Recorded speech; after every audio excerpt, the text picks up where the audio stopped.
A'udzubillahi minasyaitonirrajim. Bismillahirrahmanirrahim. Assalamualaikum warahmatullahi wabarakatuh. Alhamdulillahi wahda, wassalatu wassalamu ala rasulillah. Sahabat Peri Channel, rahimakumullah.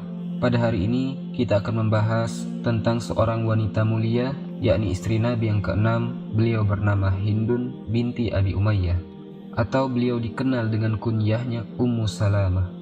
Ummu Salamah ini ia termasuk wanita yang awal-awal masuk Islam bersama suaminya Abu Salamah. Bapaknya adalah seorang tokoh Bani Makhzum yang terkemuka dan salah seorang dermawan dari kalangan orang-orang Arab yang terhitung jumlahnya, hingga dia disebut dengan Zat Ar-Rokib, bekal musafir, karena rombongan musafir tidak perlu membawa bekal saat mereka hendak ke rumahnya atau bepergian bersamanya. Suaminya adalah Abdullah bin Abdul Asad radhiyallahu anhu. Beliau adalah satu dari 10 orang angkatan Islam yang pertama, karena tidak ada yang masuk Islam sebelumnya kecuali Abu Bakar As-Siddiq radhiyallahu an dan beberapa orang yang jumlah mereka tidak melebihi jari jemari kedua tangan. Ikhwatal iman, nama asli Ummu Salamah adalah Hindun, akan tetapi dia dipanggil dengan kunyah Salamah. Kemudian kunyahnya ini menjadi lebih populer ketimbang nama aslinya.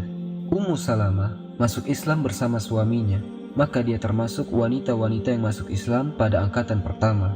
Maka begitu kabar tentang masuk Islamnya Ummu Salamah dan suaminya menyebar di kalangan kaum Quraisy, maka orang-orang Quraisy terkejut dan marah mereka. Mereka mulai mengerahkan siksaan mereka kepada keduanya, kepada Ummu Salamah dan Abu Salamah. Siksaan yang begitu berat yang bisa meluruhkan batu pejal. Namun keduanya tidak melemah dan tidak goyah sedikitpun, manakala tekanan terhadap keduanya semakin berat. Dan Rasulullah SAW mengizinkan kaum muslimin untuk hijrah ke bumi Habasyah. Maka Abu Salamah dan Ummu Salamah, dia berada di baris depan rombongan orang-orang yang berhijrah ke bumi Habasyah. Ummu Salamah dan suaminya berangkat ke negeri yang asing, meninggalkan kota Mekah, rumahnya yang tinggi, kehormatannya yang luhur dan nasabnya yang terhormat. Semua itu mereka tinggalkan demi mendapatkan pahala di sisi Allah dan meraih keridhaan Allah. Ikhwatal iman rahimani wa rahimakumullah. Sekalipun Ummu Salamah dan suaminya mendapatkan perlindungan dari Raja Najasyi, semoga Allah menjadikan wajahnya berseri-seri di surga, namun kerinduan mereka pada negeri Mekah yang merupakan tempat turunnya wahyu, dan kerinduan kepada Rasulullah SAW yang merupakan sumber hidayah telah mengoyak-ngoyak hatinya dan juga hati suaminya. Kemudian datang kabar ke telinga kaum muhajirin di bumi Habasyah bahwa jumlah kaum muslimin di Mekah sudah meningkat banyak, dan bahwa Islamnya Hamzah bin Abdul Muthalib dan Umar bin Khattab radhiyallahu anhum telah menguatkan persatuan mereka dan membendung sebagian gangguan dari kaum Quraisy. Maka sekelompok orang dari mereka ini berkeinginan untuk pulang ke negeri Mekah karena terdorong dengan rasa rindu mereka. Ummu Salamah dan suaminya ini berada di baris depan orang-orang yang pulang ke Mekah. Namun ternyata ketika mereka sampai ke Mekah, kabar itu cuma hoax. Ternyata dengan masuk Islamnya Hamzah dan Umar radhiyallahu anhum, kaum Quraisy memberi siksaan yang lebih berat kepada kaum muslimin. Kaum musyrikin Quraisy berbagai cara mengintimidasi dan menyiksa kaum muslimin. Mereka menyiksa mereka lebih parah dari sebelumnya. Maka saat itu Rasulullah SAW mengizinkan sahabat-sahabat beliau untuk berhijrah ke Madinah. Maka Ummu Salamah dan suaminya bertekad menjadi orang yang pertama hijrah demi menyelamatkan agama mereka dan menyelamatkan diri dari tekanan kaum Quraisy. Namun hijrah Ummu Salamah dan suaminya tidaklah mudah dan ringan sebagaimana yang mereka berdua bayangkan. Sebaliknya, mereka merasa berat dan sulit, meninggalkan sebuah musibah yang segala musibah akan terasa ringan bila dibandingkan dengannya. Maka kita akan mendengar Ummu Salamah bercerita tentang musibah yang dialaminya. Ummu Salamah berkata, manakala Abu Salamah hendak berangkat ke Madinah, dia menyiapkan seekor unta bagiku.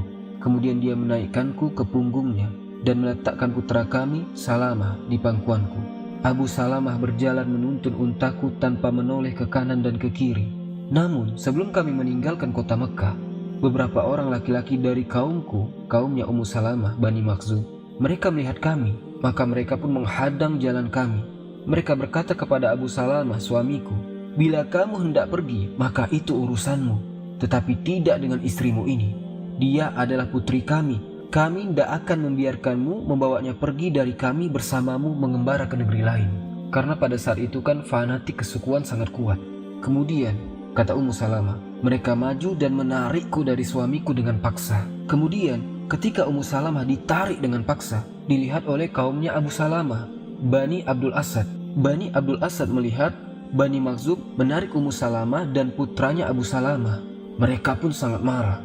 Bani Abdul Asad mereka berkata, "Demi Allah, kami tidak akan membiarkan anak ini bersama ibunya sesudah kalian mengambil ibunya secara paksa dari teman kami. Anak ini adalah anak kami. Kami lebih patut atasnya." Kemudian mereka mulai memperebutkan anakku Salamah di depan mataku, hingga mereka mengambil tangannya dan menarik paksa dari kaumku. Kata Ummu Salamah, hanya dalam beberapa saat, aku melihat diriku terkoyak-koyak sendiri dan seorang diri. Suamiku meneruskan perjalanannya ke Madinah untuk menyelamatkan diri dan agamanya. Sedangkan anakku, Salamah, Bani Abdul Asad merebutnya dari tanganku dengan kasar dan paksa. Aku sendiri dikuasai oleh kaumku Bani Makhzum, dan mereka menahanku di tengah-tengah mereka. Aku dipisahkan dari suami dan anakku hanya dalam sesaat. Sejak hari itu, setiap pagi aku keluar ke Abtah. Aku duduk termenung di tempat yang menjadi saksi bisu musibah yang menimpaku. Aku mereka-reka ulang saat-saat di mana aku dipisahkan dari suami dan anakku, kata Ummu Salamah. Di sana aku hanya bisa menangis hingga malam menjelang. Keadaan ini berlangsung padaku selama setahun atau hampir setahun, hingga seorang laki-laki dari sepupu-sepupuku melewatiku. Dia melihat keadaanku dan merasa kasihan kepadaku. Maka dia berkata kepada kaumku, "Mengapa kalian tidak membiarkan wanita itu? Kasihan dia, kasihan telah memisahkannya dari suami dan anaknya."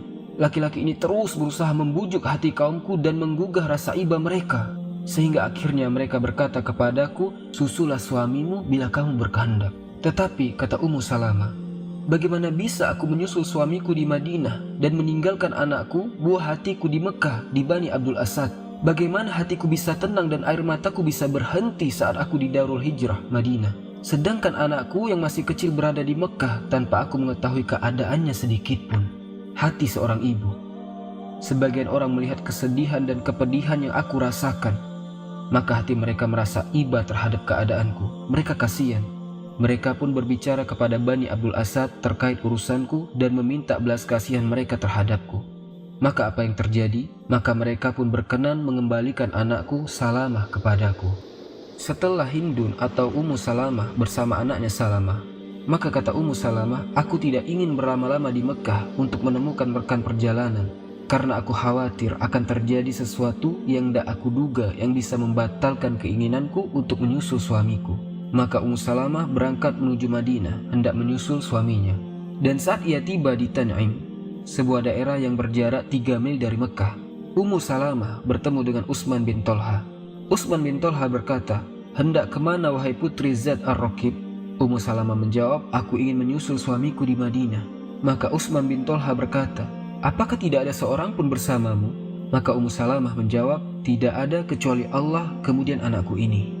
Utsman bin Tolha berkata, "Demi Allah, aku tidak akan membiarkanmu selamanya sebelum kamu tiba di Madinah." Kemudian Utsman memegang tali kekang untanya Ummu Salamah dan menuntunnya berangkat. "Demi Allah," kata Ummu Salamah, "aku tidak pernah ditemani dalam sebuah perjalanan oleh seseorang dari bangsa Arab yang lebih mulia dan lebih baik dibandingkan Utsman. Bila kami tiba di suatu tempat singgah, dia menderumkan untaku. Kemudian dia menjauh dariku saat aku sudah turun dan menjejakkan kakiku di tanah. Dia mendekat dan menurunkan pelananya. Lalu dia membawanya ke sebuah pohon dan mengikatnya padanya. Kemudian dia menjauh dariku ke sebuah pohon lain tempat naungan dia beristirahat. Manakala tiba saat keberangkatan, dia menuju untaku dan menyiapkannya untukku. Lalu dia memberikannya kepadaku. Kemudian dia menjauh dariku dan berkata, 'Naiklah.' Bila aku sudah naik dan duduk di atas punggung unta, dia mendekat lalu memegang tali kekangnya dan menuntunnya. Utsman terus melakukan hal itu setiap hari hingga kami tiba di Madinah. Saat dia melihat kampung Kubah milik Bani Amr bin Auf, maka Utsman bin Tolha berkata, 'Suamimu ada di kampung ini. Masuklah ke sana dengan keberkahan dari Allah.' Kemudian Utsman bin Tolha pulang ke Mekah. Ikhwatal iman rahimani wa rahimakumullah. Kehidupan yang tercerai-berai akhirnya dapat disatukan kembali setelah melewati perpisahan yang panjang. Ummu Salamah bahagia bisa berkumpul dengan suaminya kembali. Abu Salamah juga bahagia bisa berkumpul dengan istri dan anaknya Salamah. Kemudian, kata Ummu Salamah, peristiwa-peristiwa terjadi begitu cepat seperti kedipan mata. Perang Badar, Abu Salamah ikut serta di dalamnya.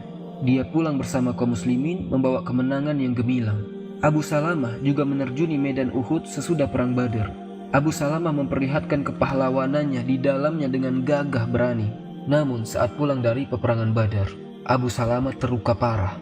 Ummu Salamah berusaha mengobatinya hingga lukanya itu terlihat sepertinya akan sembuh. Akan tetapi, rupanya yang sembuh adalah bagian luar lukanya. Sedangkan bagian dalamnya itu membusuk, dan tidak lama berselang lukanya kambuh kembali dan memaksa Abu Salamah terkapar di atas tempat tidur. Saat Abu Salamah terus berupaya mengobati lukanya, maka dia berkata kepada istrinya, "Wahai Ummu Salamah, aku mendengar Rasulullah SAW bersabda, La yusibu ahadan musibatun fayastarji'u inda zalik.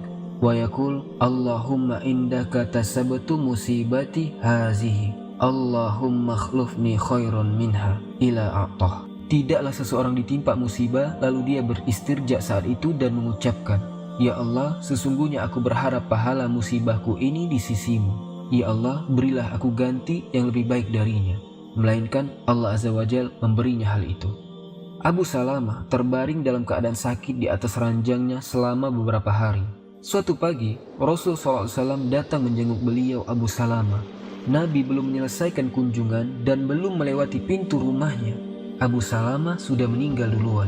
Maka Nabi SAW memejamkan kedua matanya dengan kedua tangan beliau yang mulia. Beliau memandang ke atas seraya berdoa, Allahumma ighfirli Abi Salamah, warfa darajatuhu fil muqarrabin, wakhlufhu fi akibihi fil ghabirin, waghfir lana walahu ya rabbal alamin, wabsah fi qabrihi wa nawwir lahu fi. Ya Allah, kata Rasul, ampunilah Abu Salamah, angkatlah derajatnya di kalangan orang-orang yang dekat kepadamu. Jadilah engkau penggantinya pada keluarga dan anak-anaknya. Ampunilah kami dan dia, wahai Tuhan alam semesta. Lapangkanlah kuburnya dan berilah dia cahaya di dalamnya. Ummu Salamah teringat apa yang disampaikan oleh Abu Salamah dari Rasulullah SAW. Maka Ummu Salamah mengucapkan, Allahumma indaka tasibu musibati hazihi. Ya Allah, aku berharap pahala musibahku ini di sisimu. Namun jiwanya belum mantap untuk mengucapkan Allahumma khlufni khairan minha. Ya Allah, berilah aku ganti yang lebih baik darinya.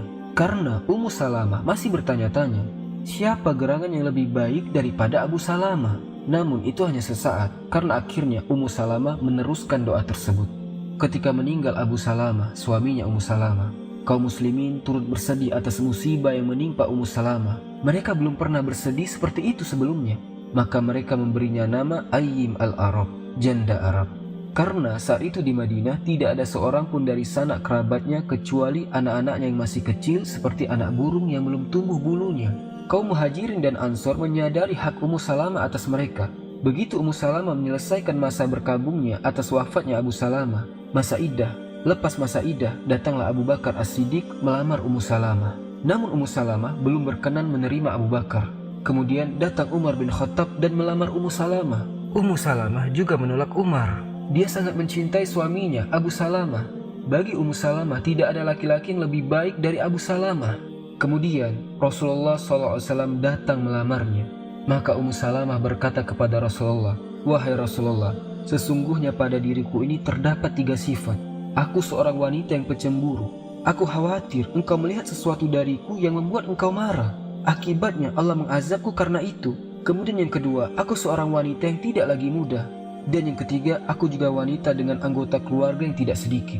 Maka Rasulullah SAW menjawab, "Apa yang kamu katakan tentang kecemburuanmu, wahai Ummu Salamah, maka aku berdoa kepada Allah agar menghilangkannya darimu. Dan apa yang kamu katakan tentang usiamu yang tidak lagi muda, maka aku pun telah ditimpa dengan apa yang telah menimpamu." Maksudnya sama-sama tua. "Maka apa yang engkau katakan bahwa anggota keluargamu besar, maka keluargamu adalah keluargaku," kata Rasul. Kemudian Rasulullah SAW menikahi Ummu Salamah. Allah mengabulkan doanya. Allah memberi ganti untuk Ummu Salamah dengan seseorang yang lebih baik daripada Abu Salamah. Sejak hari itu ikhwatal iman, Hindun al-Makhzumiyah tidak lagi sebagai ibu dari Salamah saja, akan tetapi juga menjadi Ummul Mukminin, salah satu ibunya orang-orang mukmin. Semoga Allah menjadikan wajah Ummu Salamah radhiyallahu anha berseri-seri di surga. Semoga Allah meridhoinya dan membuatnya ridho. Istri Nabi yang keenam wafat pada tahun 62 Hijriah. Semoga kisah ini bermanfaat. Subhanakallahumma bihamdika asyhadu an la ilaha illa anta astaghfiruka wa atubu ilaik. Wallahu ta'ala alam. Assalamualaikum warahmatullahi wabarakatuh.